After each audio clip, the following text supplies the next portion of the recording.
अस्सलाम वालेकुम जी। आज की इस वीडियो के अंदर मुझे 3 न्यू जो अपडेट्स आई हैं यूके गवर्नमेंट की तरफ से, उनके अबाउट बात करनी है। और वीडियो शुरू करने से पहले मैं काफ़ी टाइम के बाद वीडियो रिकॉर्ड कर रहा हूँ और मैंने एक प्रॉपर अपना एक सेटअप बना लिया है कि जो भी इंफॉर्मेशन जो कि मेरे पास हो, वो मैं आप लोगों तक आसानी से पहुँचा सकूँ। तो मेरा नाम बुरहान इसहाक है और मैं यूके इमिग्रेशन और वीज़ाज़ और स्टूडेंट रिलेटेड और स्किल वर्कर्स और ये सब जो चीज़ें हैं, इनको आप लोगों के साथ शेयर करता रहूँगा। ना सिर्फ UK, all around the world भी और भी जो कंट्रीज़ हैं, जो हमारे जो कंट्रीज़ हैं जैसे पाकिस्तान, इंडिया, बांग्लादेश, नेपाल और ये जिधर भी उर्दू, हिंदी वगैरह समझी जाती है, उन सब लोगों के लिए मैं कंटेंट को क्रिएट करता रहूँगा। तो अगर आप लोगों को ये वीडियो पसंद आए या किसी भी जगह पर ये वीडियो आपकी हेल्प करे, तो प्लीज़ इस वीडियो को दूसरों के साथ भी शेयर करिएगा और चैनल को सब्सक्राइब करना मत भूलिएगा, ओनली इफ़ ये चीज़ आपको पसंद आती है। तो विदाउट टाइम वेस्ट किए मैं अपनी वीडियो को शुरू कर रहा हूँ। 3 न्यू अपडेट्स जो अभी रिसेंटली यूके गवर्नमेंट ने अनाउंस किए हैं। सबसे पहले तो जो अपडेट नंबर 1 है, अपडेट नंबर 1 जो स्टूडेंट्स हैं उनके रिलेटेड है कि जो new students from 2 January 2025 and onwards, यानी कि जो भी शख्स अपनी फ़ाइल 2 जनवरी 2025 को या उसके बाद लगाएगा, उसके ऊपर ये रूल इम्प्लीमेंट करेगा। जिसकी फ़ाइल 1 जनवरी 2025 को लॉक हो जाएगी, या मतलब कि उसने सबमिट कर दी अपना केस, उस बंदे की को ये रूल एप्लीकेबल नहीं है। क्योंकि हमारे लोग बहुत सादा लोग हैं वो ऐसे सवाल पूछते हैं, तो मैंने उसको पहले क्लियर कर दिया। तो जी, रूल क्या चेंज हुआ है भाई? ठीक है, सब लोगों ने वीडियोज़ बना कर रखी हुई हैं कि बैड न्यूज़ है। हाँ, लेकिन ये 2020 को ही इनको चेंज कर देना चाहिए था, जो कि इन्होंने 2020 से चेंज नहीं किया था। मैं आपको आगे चल के इसकी एक रीज़न बताता हूँ। तो भाई रूल क्या है? रूल ये है कि इन्होंने जो मेंटेनेंस फ़ंड था स्टूडेंट वीज़ा के लिए, जो कि रिक्वायर्ड होता है, मैं ज़रा इसमें एक आम अल्फाज इस्तेमाल करता हूँ मेंटेनेंस फ़ंड को समझाने के लिए। ये वो फ़ंड्स होते हैं जो कि हमें अपने बैंक अकाउंट के अंदर रखना होते हैं। हम अपने बैंक अकाउंट के अंदर फंड्स को रखते हैं।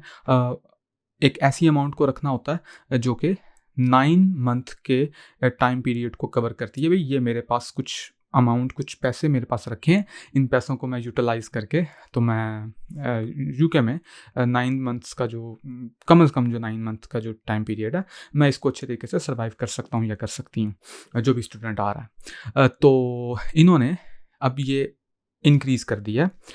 फॉर लंदन इन्होंने, अगर आप लंदन में स्टडी करेंगे, आपकी यूनिवर्सिटी लंदन के अंदर है, तो पर मंथ के लिहाज से जो अमाउंट है, जो न्यू अमाउंट है, वो 1483 पाउंड्स है। तो अगर आप इसको मल्टीप्लाई बाय 9 करते हैं, तो यानी कि 9 मंथ्स के लिए जो आपको अपने बैंक अकाउंट के अंदर रखने हैं पैसे, तो ये बन गए 13,400 पाउंड्स। सिमिलरली अगर आप लंदन से बाहर रह रहे हैं, तो उसके लिए 1,136 पाउंड्स, 1,136 पाउंड्स आपको एक महीना के लिए पर मंथ आपको रखने हैं। और अगर आप इसको मल्टीप्लाई बाय 9 करते हैं, तो ये बन जाएंगे 10,250 पाउंड्स इन टोटल। तो ये पैसे आपको रखने होते हैं। पहले मेरा ख्याल है, मैं अगर गलत नहीं हूँ, तो शायद 9,000 के करीब आपको रखने होते थे, अगर आप लंदन से आउटसाइड आपकी यूनिवर्सिटी है। और अब जो लंदन के अंदर अगर आपकी यूनिवर्सिटी होती थी, तो 10-11 हज़ार के करीब ये पैसे बनते थे, पर इंक्रीज़ तो हुआ है। तो ये एक स्टूडेंट रिलेटेड बैड न्यूज़ है ठीक है। और मैं इसमें एक रीज़न आपके साथ शेयर करना चाहता हूँ। एक्चुअली जो मैंने शुरू में बात की कि 2020 को ही ये इंक्रीज़ हो जाना चाहिए था, जो कि इन्होंने नहीं किया था। होता क्या है कि डोमेस्टिक स्टूडेंट्स, यानी कि जो यूके के रेजिडेंट्स हैं, जो इनके बच्चे हैं, वो, और जो इंटरनेशनल स्टूडेंट्स हैं, तो इन्होंने क्या किया था, इन्होंने जो डोमेस्टिक स्टूडेंट्स हैं, उनको जो लोन दे रहे थे ये, या जो उनकी फ़ीस थी, उसको इन्होंने इंक्रीज़ कर दिया था। होती वो भले ही जो इंटरनेशनल स्टूडेंट्स हैं उनसे तो वो बहुत कम फ़ीस होती है, लेकिन उसको इन्होंने एक एक पोर्शन उसका उन्होंने इंक्रीज़ कर दिया था। उसको इंक्रीज़ कर दिया गया था 2020 में ही। अभी 2024 आ गया, जो फॉरेन स्टूडेंट्स हैं उसकी इंक्रीज़ नहीं की गई थी, तो अब उसको इक्वली कंपनसेट करने के लिए इसको अब इंक्रीज़ किया गया है। अच्छा जी, बड़ा डिटेल में मैंने आप लोगों को बता दिया। अपडेट नंबर 2 पर आते हैं। तो डिपेंडेंट्स ऑफ केयर वर्कर्स, मैं ज़रा जल्दी इसको ख़त्म करूँगा। ये ऐसा है कि अगर एक बंदा जो यूके में है, फॉर एग्ज़ाम्पल मैं इसको एग्ज़ाम्पल से समझाऊँगा कि एक फ़ीमेल है, वो यूके में है और उसका जो ख़ावंद है, हस्बैंड है, वो इंडिया पाकिस्तान में रह रहा है और उसके यहाँ बेटी उसके यहाँ बच्चा पैदा हो जाता है इधर यूके में। अब वो क्योंकि है भी केयर वर्कर वीज़ा पर, और वो जो बच्चा है सबसे पहले तो क्योंकि वो यूके में पैदा हुआ है और उस बच्चे को तो डिपेंडेंट वीज़ा जब उसको रिक्वायरमेंट होगी तो वो बच्चा तो स्विच करेगा, ये तो सिंपल सी बात है।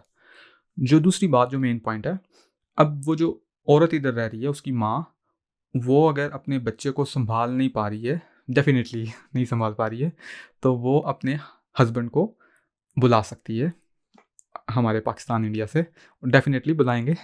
तो वो उनको बुला सकती है कि भाई हमारा बच्चा है, आप इसको संभालो, मैं जिस ड्यूटी पर इधर हूँ मैं उसको सरअंजाम दे लूँ। ठीक है। तो एक्चुअली मैं इसलिए ऐसे बात कर रहा हूँ क्योंकि हमारे लोग इन चीज़ों का फ़ायदा उठाते हैं। जैसे कमेंट्स और जैसे मेरे अपने जो जानने वाले हैं वो लोग बातें पूछते हैं कि यार अब ऐसा कैसे होगा, अब ये कैसे हो रहा है, तो वो सारी बातें यही चीज़ें समझ में आती हैं। तो ये 2 बातें, 2 अपडेट्स मैंने आपके साथ शेयर की। अब थर्ड अपडेट की बात करता हूँ कि there is an update from the home office to all the sponsors via sponsor license management system that rule changes of April 2024 जो कि थे, कुछ डॉक्यूमेंट का नाम है अगर मैं गलत नहीं हूँ तो दैट इज़ समथिंग HC 590, अगर मैं गलत नहीं हूँ बहरहाल मैं मेंशन कर दूंगा साथ, HC 590 something like that document का नाम है।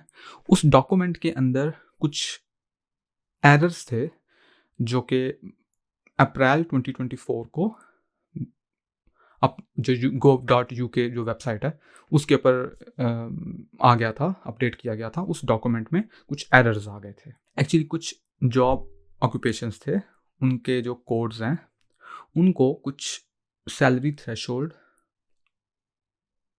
असाइन किया जाता है कि जो स्पॉन्सर है, यानी कि स्पॉन्सर से मुराद भाई वो बंदा जो आपको जॉब दे रहा है, भाई आपको हायर कर रहा है, वो स्पॉन्सर वाला जो बंदा है वो आपको इतनी सैलरी देगा, थ्रेशोल्ड से मुराद है कि इतनी सैलरी आपको वो देगा तब आपको वो स्पॉन्सर कर सकता है।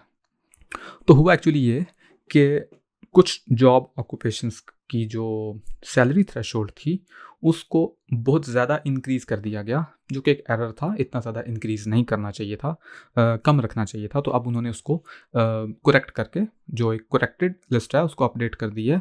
gov.uk वेबसाइट पे इन सब चीज़ों को जाकर इजीली देखा जा सकता है।